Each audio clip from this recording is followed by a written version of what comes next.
ਜਦੋਂ ਕੁਰਬਾਨੀ ਲਈ ਬੱਕਰੇ ਨੂੰ ਟਾਇਆ ਸੀ ਖਲ ਨਹੀਂ ਲੱਥੀ ਅਜੇ ਟੋਲਾ ਨਵਾਇਆ ਸੀ 5-7 ਸਾਲ ਮੇਰੇ ਨਾਲ ਘਰ ਵਾਲੀਆਂ 3-4 ਮੇਰੀਆਂ ਜ਼ਾਫੀ ਸਨ ਸਾਲੀਆਂ ਤੇ ਆਕੇ ਮਹਿਮਾਨਾ ਸਾਡਾ ਕੀਤਾ ਬੁਰਾ ਹਾਲ ਸੀ 30-40 ਨਾਲ ਜਿਹੜੇ ਬਾਲ ਲੈ ਆਏ ਸੀ ਤੇ ਫਜਰੇ ਹੀ ਦੁੱਧ ਜਿਹੜਾ ਮੈਂ ਮੰਗਵਾਇਆ ਸੀ ਚੁੱਕ ਕੇ ਤੇ ਉਹਨਾਂ ਸਾਰਾ ਫੀਟਰਾਂ ਚ ਪਾਇਆ ਸੀ ਤੇ ਕਹਿਣ ਲੱਗੇ ਭਾਈਜਾਨ ਗੱਲ ਸੁਣੋ ਆ ਕੇ ਦੁੱਧ ਸਾਡੇ ਬਾਲਾਂ ਨੂੰ ਦਿਓ ਮੰਗਵਾ ਕੇ ਤੇ 4 ਡਾਲੇ ਬੋਤਲਾਂ ਦੇ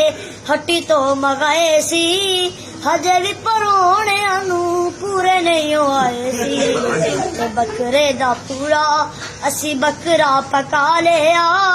ਰੋਟੀ ਖਾਣ ਲਈ ਮਹਿਮਾਨਾਂ ਨੂੰ ਬਿਠਾ ਲਿਆ ਤੇ ਪਹਿਲੀ ਸੱਟੇ ਉਹਨਾਂ ਸਾਰਾ ਸਾਲਣ ਮਕਾਇਆ ਸੀ ਰੋਟੀਆਂ ਲਿਆਓ ਭਾਈਜਾਨ ਰੋਲਾ ਉਹਨਾਂ ਪਾਇਆ ਸੀ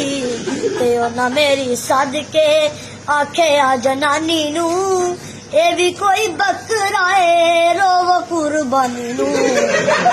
ਰੱਖ ਲੈ ਜੀ ਨਾਲ ਉਜਲੀ ਵੀ ਲੈ ਗਏ ਰੱਬ ਰੱਖ ਜਾਂਦੀ ਵਾਰੀ ਸਾਨੂੰ ਸਿਓ ਕਹਿ ਗਏ ਤੇ ਜਾਂਦੀ ਵਾਰੀ ਕਰਦੀ ਕਰ ਗਏ ਸਫਾਈ ਸੀ ਭੁੱਖਿਆਂ ਰਹਿ ਕੇ ਇੰਜ ਕੈਫੀਦ ਮਨਾਈ ਸੀ ਵਾਹ ਵਾਹ